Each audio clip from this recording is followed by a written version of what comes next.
Para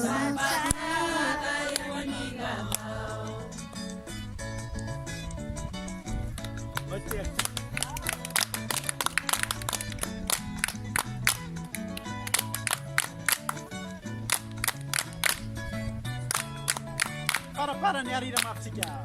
Anjanaro autokuo. Anambara ni fitiavana. Anupana diamanicho. Samajala yelina. Anjanaro autokuo. Anambara ni fitiavana. Anupana wa diamanicho. Samachara yewanina. Haleluya. Mazotera natsika. Dia vavatsika amin'izao fotoana izao. Vavatsika ho an'ny tenin'Andriamanitra mba hahatonga izany tenin'Andriamanitra izany tena mitondra zavatra azo-tsapaitana ny Jesosy io. Sotranao izay amin'izao fotoana izao satria tonga ny fotoana ianonay ny teninao. Tena faly izay Jesosy satria izao ho voky indray ny fanahinay androany. Faly izay Jesosy satria amin'ny alala amin'ny teninao dia tsy tsapatsapa anaty maizina intsony indray izay fa fanilony tongotra izy fanazavana ny lalana ny teninao. Androany Jesosy arotsay ny herinao. Arotsay amin'ny alala amin'ny teninao izany herinao izany. Dia kasika ny fon'ny olona tsirairay avy.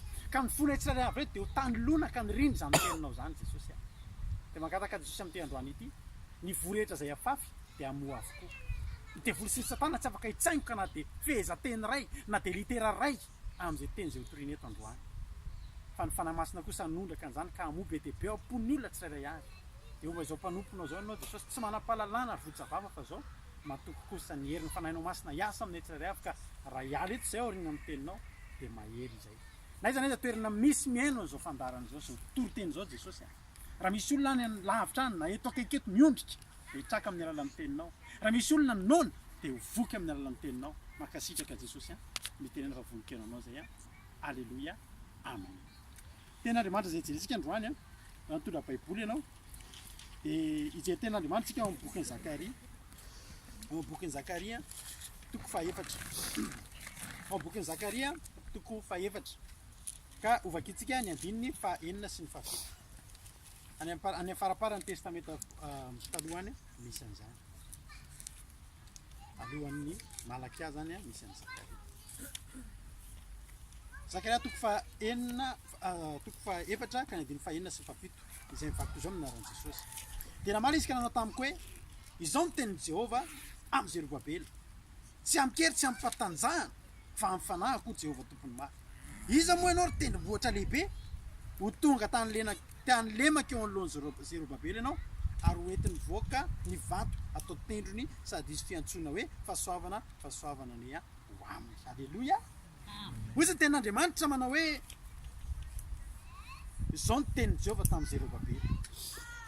Iza moa Zerobabela? Zerobabela dia mpanompon'Andriamanitra anankiray nampiasain'Andriamanitra nitondra ny zanak'Israely averina avy tany amin'ny tany fahababoana. I Zerobabela io dia nitenen'ny tenin'Andriamanitra hoe le olona voafidy manokana, le fanomboaka se. Zerobabela zany dia olona anankiray nampiasan'Andriamanitra. Zerobabela zany dia ohatra antsika rehetrarehetra. Androany izao mahafinaritra be ny fionana eto androany fa fionan'ny olona efa mpanompon'Andriamanitra sa tsy izany? Olona efa manompo an'Andriamanitra. Olona tsy vavao amin'izany hoe sahan'ny fanompoana an'Andriamanitra satria fifoazana mpanompon'Andriamanitra. Zerobabela zany. Hoy ny tenin'Andriamanitra hoe tsy amikery tsy ampatanjahana fa amin'ny fanahiko. Inona mahatonga ny tenin'Andriamanitra amin'ny teny an'izany? Hoy ny tenin'Andriamanitra ny andininy fahafito hoe iza moa ianao ry tendrombohitra lehibe. Eto zany dia misy ohatra mahitsika tendrombohitra ngezabe. Tendrombohitra tena ngezabe. Rehefa miteny tendrombohitra tsika dia mieritreritra vato misakana. Rehefa mieritreritra tendrombohitra tsika dia mieritreritra olana ngezabe. Hoy izy ny tenin'Andriamanitra hoe raha resaka finoana Jesosy nampianatra resaka finoana. Hoy izy hoe raha manana finoana tahaka ny voatsinapy fotsiny ianao dia afaka hiteny amin'ny tendrombohitra hoe menjerany an-dranomasina. Afaka mindra tendrombohitra. Jesosy zany tsy nangataka tamintsika finoana ohatry ny tendrombohitra dia afahantsika mitsimby manisaka voatsinapy. Fa Jesosy mila avy amintsika fotsiny finoana ohatry ny voatsinapy. Rehefa mahita tendrombohitra tsika dia mieritreritra olana ngezabe. Mieritreritra problème ngezabe rehefa mieritreritra olana antsika dia mieritreritra zavatra ngezabe no itsika sady zany tendrombohatra ny eo anoloantsika ozy izy ny tenin'Andriamanitra hoe tsy amikery tsy ampatanjahana fa mifanahy zany hoe raha ohatra zany tsika raha lasana bavimalala olona ara-panahy olona mandeha amin'ny ara-panahy ny zavatra rehetrarehetra dia eritreretin'ny olona hitany hoe ny olona manantanjatena dia mahita olona zao tsika reny olona le besandry be reny mahita olona zao tsika reny olona tena matanjaka be reny dia ny olona manatanjatena mba haniny mba ahafahany miatrika zavatra mba ahafahany miady amin'ny fahavalo mba ahafahany manao zavatra amin'ny fiainatra dia manao exercice hitantsika ty andafy tena feno zany a tsy miperapetraka izany ny olona fa mba hiatrehan'ny fiainana rehefa antitrantitra dia alohan'ny olona miazaka taingina bisikleta miazakazaka mba haniny mba ahafahany velona elaela kokoa mba ahafahany miatrika n'ity fiainana ity mba ahafahany tsy mora horeraky ny aretina mora horeraky ny fiainana dia manatanjatena izy fa ho antsika kosa ho antsika mpanompo tsy antsika kamo dia tsy mila manatanjatena fa zao ny tenin'Andriamanitra tsy amikery a tsy ampatanjahana fa mifanahy kozy ny tenin'Andriamanitra tsika zany a rehefa olona ara-panahy dia tsy mivatantsika intsony no mikontry tsy mivatantsika intsony no mikontry raha misy zavatra zany manoloana anao dia tsy sandriny itsika no miasa ohatra hoe tsy angamba mety efa nahitan'ireny moa fa ao anatin'izany sahan'ny fifahana misy fotoanareo manao délivrance angambany dia mahitanareo olona démoniaka fa ny olona démoniaka gaga be anao fa vehivavy kely tena marotsarotsaka kely reny fa tsy voatazona lehilahy anakefatra rehefa mihetsika ny devoly dia zavatra mahafinaritra amin'iny efa dia zao mahafinaritra rehefa ho antsika mpanompon'Andriamanitra dia zao tsika tsy mirarahany zany tsika rehefa nao délivrance tsy mitady hoe aiza ny olo lehilahy matanjaka eto amin'ny fokotany vatan-dehilahy fa andeha misy olona iasana ry tsy mila an'izany tsika tsaroako ngamba folo taona lasa tany mivadiko be voka mizanakay faharoa be voka be mihitsy dia raha délivrance vehivavy zay olona maromaro moa natao délivrance zay samy manana ny ataony dia ny anjarany zareo tamin'izay vehivavy tena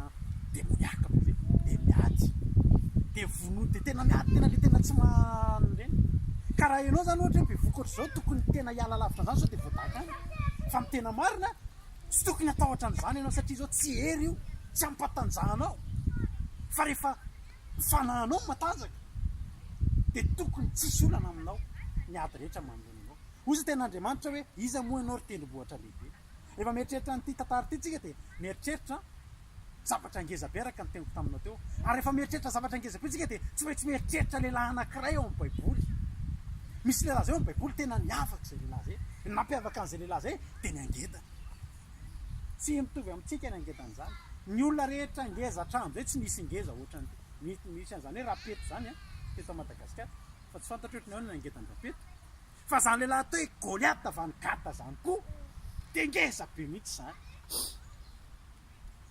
zany Goliath avy any Gata zany dia olona Filistina dia fantatra moa inona ny atao hoe Filistina dia foko anankiray a mpifahavalo hatramin'izay ka hatramin'izao tamin'ny zanak'Andriamanitra tamin'ny zanak'Israely zany Filistina dia mponina vao Filisty izay isaky ny raha nisy fahavalon'ny zanak'Israely tao daholo zany fahavalo rehetrarehetra zany hoe Jebosita ny Kananita ny Hivita sy ny rehetrarehetra ny Amalekita sy ny sisa fa ny adversaire naharitra indrindra teo amin'ny zanak'Israely dia zany atao hoe Filistina isaky ny misy ny problème dia Filistina na misy fahavalo matetika loatra mifanena amin'ny zanak'Israely dia Filistina ireo zany dia efa tena natsangana mihitsy ho fahavalo ny zanak'Andriamanitra ho fahavalo ny zanak'Israely dia io Filistina io amin'izao tsika miteny zao dia tandindo ny devoly satria tsika ireo a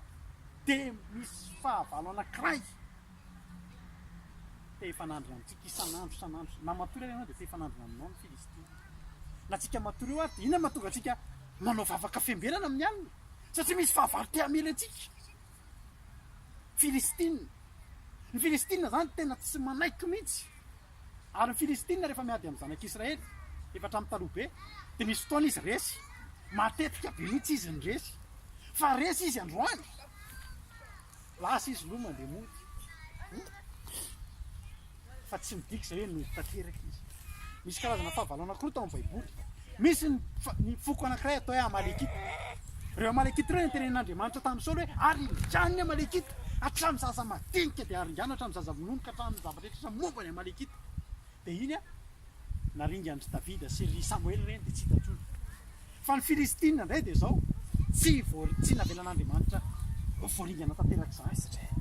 Satria izao ilay zavatra mitranga amin'ny Filistina. Misy fotoana zany mangatsiatsika ny ara-panahiny zanak'Israely. Dia Filistina mamony ara-panahiny satria maninona manafika ny Filistina dia resin'ny Filistina zareo ny proof zany hoe mandroso ara-panahy zanak'Israely na tsy mandroso ara-panahy dia tsotra fotsiny. Rehefa tonga amin'ny Filistina resin'ny Filistina zareo efa mangatsika ara-panahy ny zanak'Israely. Misy fotoana tahintsika tsara fa zany lehilahy atao hoe Samsona zany tena mony ny karazana Filistina be dia be nampiasain'Andriamanitra. Fa zao mbola lavo ihany izy. Dia mbola misy fotoana resindray izy, resindray ny zanak'Israely eo anoloan'ny Filistina. Raraka le mahery le Samsona natsangan'Andriamanitra hiaro ny zanak'Israely dia raraka ny Filistina, raraka ny zanak'Israely. Zany hoe io Filistina io zany raha lasana bavy-malala eo amin'ny fiainantsika. Raha mandinika ianao dia izao ny fiainantsika kristianina ny tena marina tsisy problème tena milamina tanteraka izany. Tsisy mihitsy zany hoe tsisy ninona zany intsony ny fiainana fa milamina mandrakizay.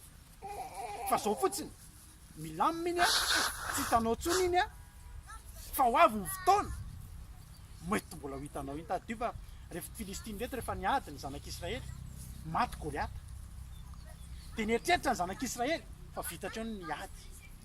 Fa rehefa niarinany indray misy taranaka Goliata avy ao amin'izany foko zany indray tsangana fahavalo ny zanak'Israely. Izao zany zavatra tia fatongavana voalohany. Tsika raha ny tena marina dia misy ohatrany hoe ady mandidindidina antsika foana manodidina antsika. Tsika reto zany raha ny tena marina raha lasana bavy-malala ohatrany hoe hitanao misy olona zao ohatrany hoe nakira fitsarana dia nivoaka ny didy dia izao ny zavatra nahazo azy nahazo sazo miantona izy. Dia tsika reto eo anatrehan'Andriamanitra raha ny tena marina rehefa dinianao fiainanao ohatrany hoe tsy tena afaka tanteraka izany le ady. Fa ny tena marina tsy maty ianao dia nandresy ianao. Chaque fois manafika ny Filistina ka mirehatra ara-panahy ny zanak'Israely dia ny Saoly sy Jonathan namono Filistina dia maty ny Filistina. Fa ny fotoana varindrina ry zareo na dia Davida aza misy fotoana mety varindrina dia lavo ny Filistina ry zareo. Lasa ny Filistina mihitsy ngeny ny fiaran'ny fanekena tamin'ny andro izany mpaminany atao hoe Ely zany. Lasa ny Filistina babo mihitsy ny fiaran'ny fanekena satria nanino satria nangatsika ara-panahy ny zanak'Israely. Resona voalohany atsika zany androany dia izao mpanompon'Andriamanitra tsika dingeto. Dia aza mieritreritra ianao fa milamina tanteraka tsika eo amin'ny fiainantsika. Milamina ianao amin'ny fotoana mirehatra ara-panahy. Milamina tsara mihitsy ny fiainanao amin'ny fotoana ianao manana fifandraisana amin'Andriamanitra. Fa na mpanompon'Andriamanitra ianao na tsy mpanompon'Andriamanitra rehefa mangatsika ny ara-panahinao manao kisangisangy amin'ny fanomponan'Andriamanitra ianao dia tadidio fa moavy indray Filistina. Ary mafetsy any Filistina dia izao rehefa mamaky ny tantara ao Baiboly tsika dia izao ny Filistina tsy mba mandeha zany izy hoe ataony tonga any tanàna ny mpanafitra ny zanak'Israely zany. Fa izy ny tanàna ny ajanony ary dia izy manafika ny zanak'Israely dia afaka resy izy ihany fa ny tanàna ny tsy mba rava. Ny tiako lazainao zany dia izao ny devoly zany raha lasana bavy-malala efa resintsika zany raha ny atondrotsika fa tsy afaka foana ny asan'ny devoly eto amin'ny fiainana ity nefitsika.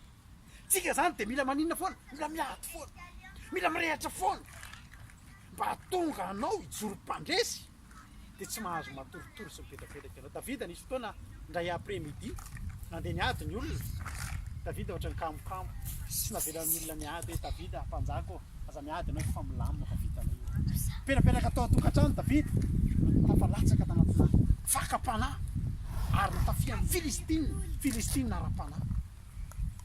Androany tsika hijery tantara anankiray momba zany adiny zany atao hoe Davida sy Goliata. Araka le voalaza tany amin'ny Zakaria teo hoe iza moa ianao tendrombohitra. Nisy lehilahy tokoa tao amin'ny Filistina tao nanao ny tenany ny tendrombohitra raha lasana bavy-malala. Tena nanao ny tenany mihitsy hoe iza ny sa. Averiko aminao tantara ho an'izay mbola tsy mahafantatra mino fa hainao zany tantarany amin'ny Samuela voalohany toko 17 ny amin'ny Davida sy Goliata. lesona voalohany tiako atongavana taminao zany androany de zao raha te hilamina ianao a raha tiatsika ny androso a raha tiatsika no tsoresin'ny Filistina de zao mila mirehatra fotsiny ataovy ny asan'Andriamanitra aza mipetrapetraka zany ianao rehefa tsy misy asa tokony atao de mandany ianao mitady zavatra atao mitedavy ianao isan'andro na de olona ray fotsiny ary ampaherezinao mitedavy ianao isan'andro de olona ray fotsiny ary nitorianao tenin'Andriamanitra fa za de tena fa tsy mahita hidirana amin'ny fiainanao zany ny Filistina